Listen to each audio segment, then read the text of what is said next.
Hello, everyone, and thank you so much for joining me for Daily Spark with Dr. Angela. I am your host, Dr. Angela Butchester.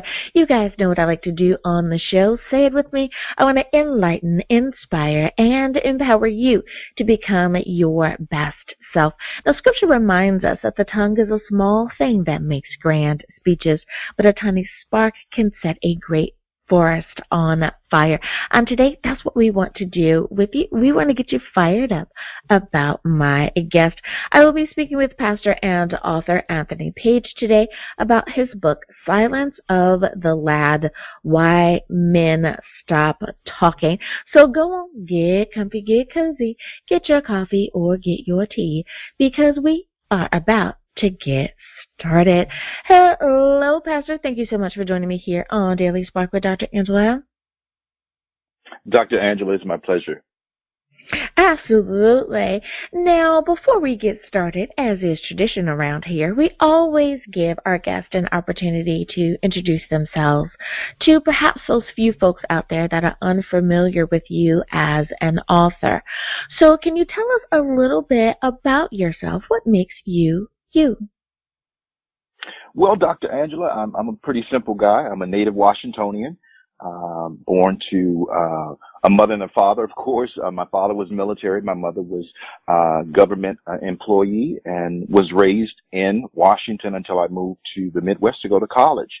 Have two adult daughters and twin grandchildren, a boy and a girl, and just love life. I love people. I have formal education, a bachelor's degree in pastoral leadership, associate's degree in Christian education, and then I'm a certified relationship counselor. So I love people. I love life. And I've been doing ministry for over 30 years. Mm-hmm.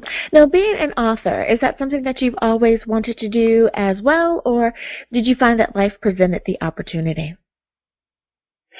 I've always had aspiration for being an author because I'm a lover of books. I love information. I love reading.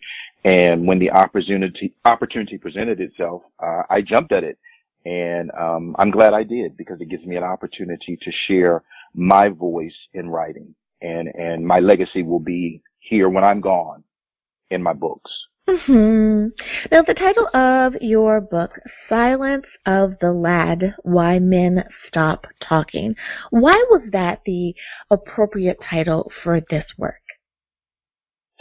It's interesting, Dr. Angela, because I was married for about 18 years, and during my marriage, I had challenges with being silent.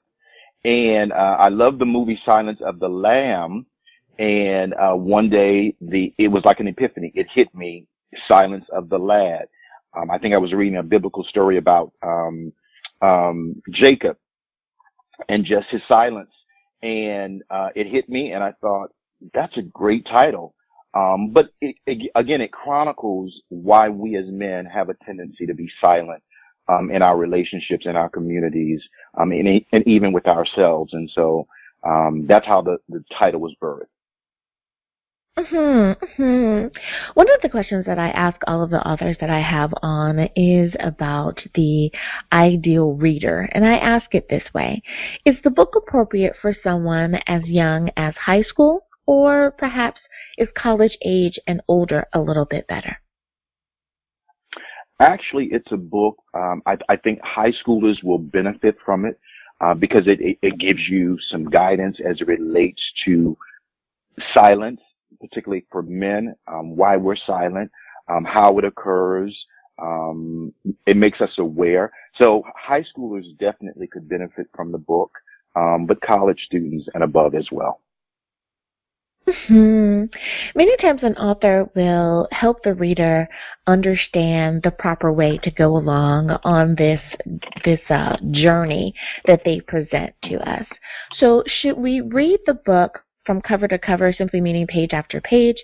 Should we make sure that we are reading chapter or section before moving on to the next chapter or section?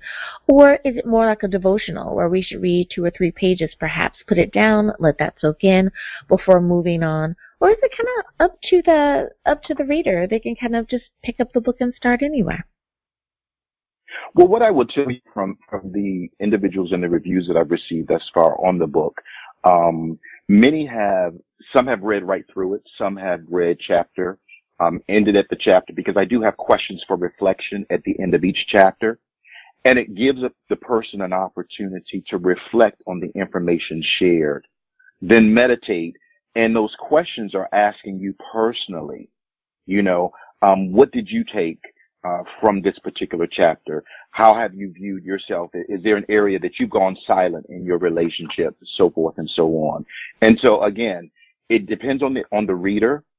My recommendation: read a chapter, complete the questions and reflections, and then go to the next chapter. And that may be a lapse of time.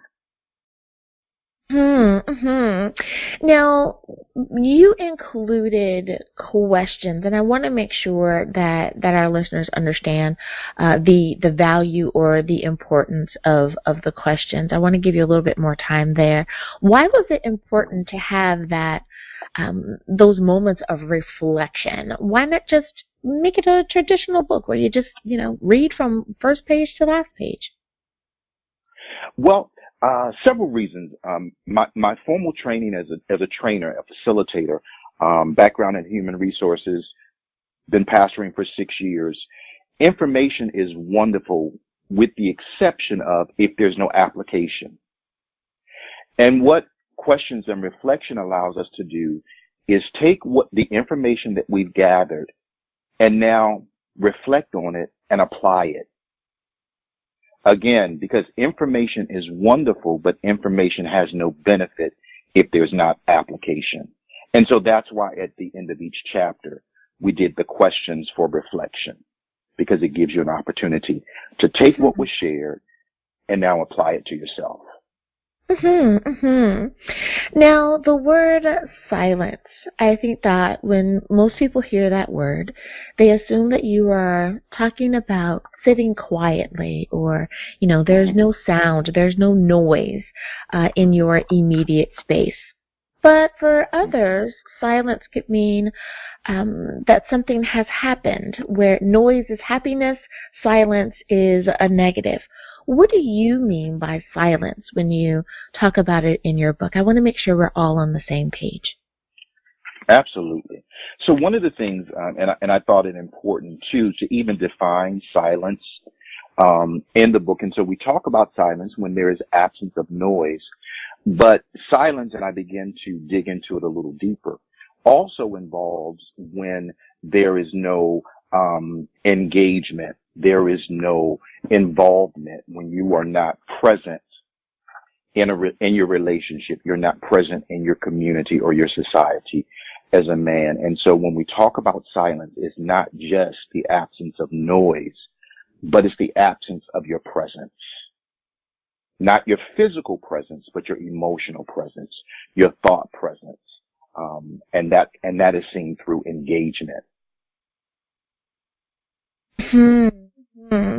Now, speaking of that engagement, many people are trying to help their community deal with engagement of parent and child.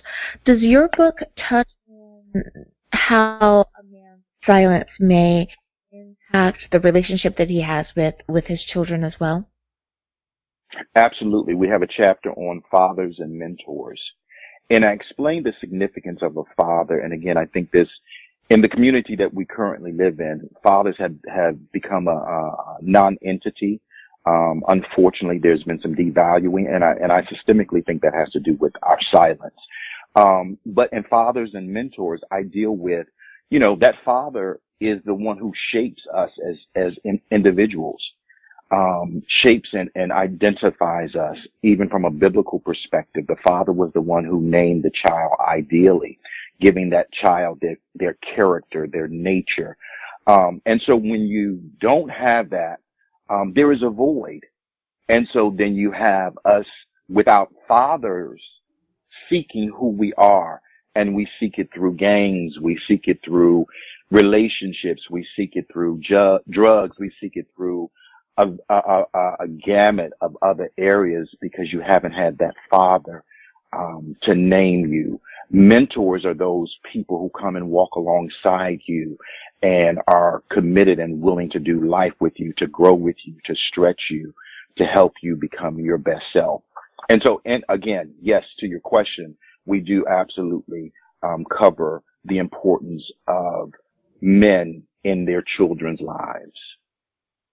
Hmm. Now, for many of the listeners, they understand that you can only teach that which you know. You know, if you've been poured into, then you can pour into another person. I talk about that all the time. Now, does that mean that we can understand that perhaps a man's silence has to do with what was or wasn't poured into? Should we look at this as a side effect, if you will, of those who come before the time that he was even born? How do we understand that aspect of it? Oh, very good question, Dr. Angela. And so my point of view comes from Genesis chapter 3, dealing with our first father, Adam, and how we see a situation where where you would think the first man would be vocal, would be present, would be engaged, do something, we see him go silent. And so, building from that premise, I suggest that our silence predates us. That it is something that is built in the Adamic nature, our humanity as men. When problems arise, when issues arise, we go silent. And that silence oftentimes has a lot to do with not knowing what to do, not knowing how to respond. But my point in the book I deal with, could it also deal with us forgetting who we've called to be? And so I pick up the storyline from that particular perspective, if that makes sense. Mm-hmm. It totally and completely does, because when we have much more time to talk about just that tiny aspect of what you're sharing in your book, that's a whole seminar unto itself. And you're right. If no one has told you what to do or trained you, if you will, Yep. Then you don't know how to respond. If we think about our first responders or even our military, the reason why they're so good at what they do is because they've been taught, they've been trained. But when you don't have someone to train you, if you don't have someone to tell you what to do, then you don't know what to do. So it might take you a minute or two to figure it out. So absolutely. And I think that's a really great question that we pose, as opposed to because in women's ministry we say, what if Adam had actually said, Eve, put the apple down. Darling, don't drop on that apple. What are you doing? Right. Baby girl, put it down. As opposed to, okay, we'll take a bite too. You know, so just looking at that differently, if we take a moment to reanalyze that. I love what you're doing with the book. I love it. Well, it is almost time for us to go to break, so let me pause just a moment here and ask you these 3 questions, and that is, Pastor, please, what is the title of your book? Where can we get a copy, and how do we stay in contact with you? You can get Silence of the Lad on Amazon. You could contact me on any social media, Anthony Page. Alrighty, everyone. Now you know where you can get a copy of the book. We'll be back right after this.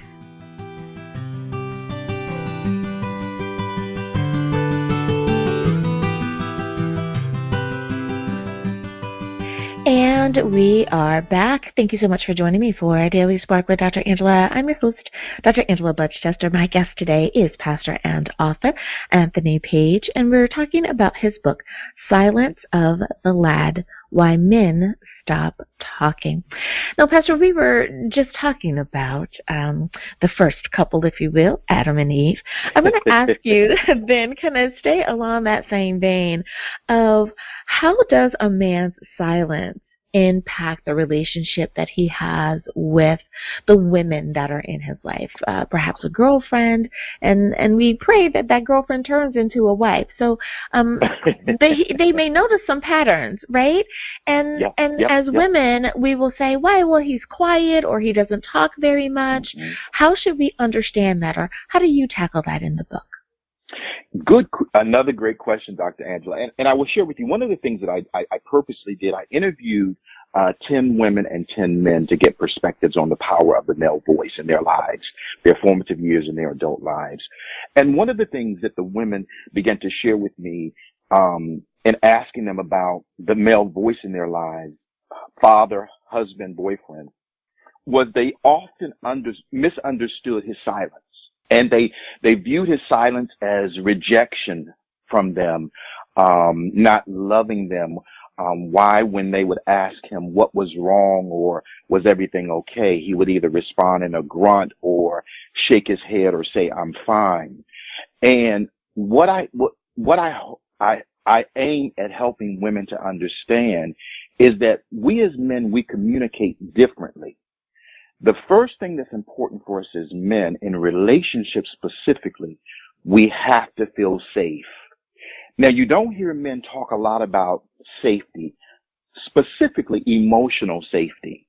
But a man will not share with you his heart, his dreams, his visions, his fears, if he doesn't feel safe with you. Meaning, if he shares something with you at a prior date, and in a moment of anger, argument, or frustration, you throw that thing back up to him, that thing of his fear, that thing of his regret. You throw that back up at him at a later date in that argument, you have silenced your man. And so I share with women in my book the importance of learning how to listen to their man with their heart. And real quick, I make 4 suggestions in women when they listen to their man. Learn to resurrect his voice. Create an environment of acceptance when he shares. Learn to release. Stop allowing the man to release. And what I mean is stop confining the man's voice. Stop expecting your man to communicate like you. We as men, we communicate differently. The key to a woman and a man talking to her is when that man talks to you, seek to listen to understand, not to criticize. Number 3, revitalize. And revitalize deals with imbuing something new into that man's voice. When your man is talking, stop fussing, stop complaining, start connecting, start breathing life into him. And then 4th, when that man is sharing, receive what he's sharing. Stop rejecting him. The thing about us as men, when we are rejected, we hide. And we can hide in plain day sight. We can hide right there with you in a relationship with you. But when you receive that man, what you're doing is you're accepting and saying, I'm here to receive you and I'm willing to hear you. We may not say it like you want us to say it. We may not say it like you say it. But if you receive what we have to say, absolutely, you'll get more from us. Yeah. Yeah, I could not agree. I could not agree with you more. No, absolutely. And I think that for many of the listeners that we have today, the great part is that they follow me on social media as well. So they are so familiar with those concepts. So thank you for reiterating those. And I don't mean that to slight your answer. I mean that absolutely, you are also a confirmation of what I have said. So for the person that says, oh, that's just Dr. Angela giving some advice. Well, now you have another person who is saying the exact same thing. So ladies, the same way that we don't want our husbands or our men to mansplain stuff to us, that we want to be able to come in and share our day without him trying to solve our problems, we need to stop being his mama and really listen to him and not chastise him in his moment of vulnerability, but give to him what we want him to give to us. Pastor, can I get an amen on that one? Absolutely. Come on, Come on, right? You're preaching. Because we need to give what we want, right? And that's exactly what you're saying there. And I love how you have said that. Give our men an opportunity to be themselves, safe and secure in their home with us, that we can nurture and pour into them instead of scolding them. I love it. Folks need to go back and play that again when you're streaming this on the platform. Yep. Go ahead and listen to that part again. I love it. Now, I want to ask you about the community. That is another place where many times when we go to community events, we see a lot of women. Women are always involved in stuff, and I say that positively, but we're always there. We want our voices to be heard. But we don't always see men. How can men get involved more in community? Or flip side of the question, why do you feel that their voice is not heard as strongly or as boldly in community? I think, again, systemic to our silence. So what happens is community, when you don't have a voice, you are not considered. Matter of fact, it's almost as if it exists as if, you don't exist. And so because there has been this culture, this systemic system that has run through society as it relates to Black men not being present, when we step up to the place, because we're misunderstood, we're either labeled as gangster or drug addict or he's running a gang, and it labels us to the point where, again, we go silent, and we're not. And when we're misunderstood, we won't step into an environment where we're misunderstood, because we have to go into that environment and we feel like we got to fight. We feel like we got to prove something. And it's interesting, if you notice in corporate America, I have a background in corporate America as well, again, in human resources. We have more female executives, African American female executives, than we do Black men. And again, that is because the misunderstanding of us as men. And so when we don't have a presence, you won't see us in the community. We're like sprinkled here and there because there's a misunderstanding of who we are. Part of that is our fault. Part of that is our culture. Part of that is because we haven't learned how to show up. And I think we learn how to show up when we create mentors for men. Like I'm big on. I'm doing some things in the prisons here on the East Coast. I'm in Maryland, where it's important to teach men how to show up for a job interview, how to show up at a family reunion, how to show up on your block. You don't show up just haphazardly, just be there, pants hanging off. And again, not getting into any of those variables right now, but it is important to show young men how to show up. And we show them through example, because what's not taught sometimes is caught. And so we now that we have our voice, I've regained my voice. How do I show up in my community? I'm involved in the Boys Club of America. I'm involved in the prison system, working with young men who are in the jail. And I'm not there to criticize them. I'm there to educate them. If that makes sense. It does. It really does. Yeah. And one of the things that I want to ask the next question, because you said that unfortunately many young men especially have fallen victim to some of the bad influences or negative influences of their community or the community of someone that they know, right? And they have taken on those negative traits. So I want to ask you along the lines of traumatic experiences. Many times we don't think about the traumas that have happened to our young adults. We discount them, and it's like, oh, you're young, you'll get over it, you have time, don't worry about it. But they haven't been dealt with. And unless a young person has been instructed, they may be taking on more than what they know how to deal with. How do you talk about the impact of trauma with your book when it relates to silence and the men in our lives? Oh, that's very, again, you've done this for a while, so these are great questions, and I appreciate you asking them in the manner that you asked them, Dr. Angela. So trauma is significant, and I venture to say all of us have experienced some form of trauma. However, how we manage the trauma is different person to person. And what I chronicle this in my book because I have a chapter on trauma, and I chronicle the trauma that I went through in my formative years, and how that shaped my mind as a little boy. Because growing up in an African American home, there were certain things we didn't talk about. So we learned how to mute ourselves when it came to trauma. If you think about it, a lot of our families that grew up, we were told we don't talk about those things, and counseling was taboo. You definitely didn't do any counseling either, right?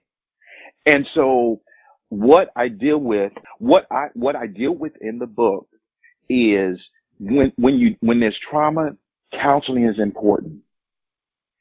Having a safe place to communicate, talk to someone. I'm a counselor, so I've counseled several young men, and I realized something, Dr. Angela. My approach was wrong when I would counsel these young men, and I kept hearing a lot of excuses. Right? I kept hearing excuses why there was truancy, why they didn't show up on their job, why they didn't show up as a father of these kids that they had out of wedlock. And what I began to realize was I was constantly criticizing them, not seeking to understand them. So I stopped criticizing and I started listening. Right. And as I listened, I was developing their trust. As I built the bridge to trust and they began to share more, they then opened themselves up to receive suggestions, recommendations. Wow. But then this was the key for me, and then I'm going to end this. But then I got into the suggestions with them, meaning not only did I give them suggestions, I said, okay, how about I meet you here and I'll walk you through this process. I'll show you how to do this. And what I realized, Dr. Angela, was we weren't taking time to walk with them. Right. Just instruct them. Just instruct them. Right. We are out of time, Pastor. So my last question for you is, what is the title of your book? Where can we get a copy? And how do we stay in contact with you? Again, Silence of the Lad. You can find it on Amazon. I'm Anthony Page on all social media, Facebook, Instagram, and Twitter. Anthony Page. Thank you again for being a guest on Daily Spark with Dr. Angela. It's my pleasure, and thank you. And listeners, thank you for spending time with us here as well. You could have been anywhere, but you chose to spend it with me today, and I appreciate your doing so. As always, may the Lord continue to shine His face upon you. May you receive His grace and His mercy in all that you do. Until next time, everyone, remember that you are blessed in the Lord. Have a great day, everyone.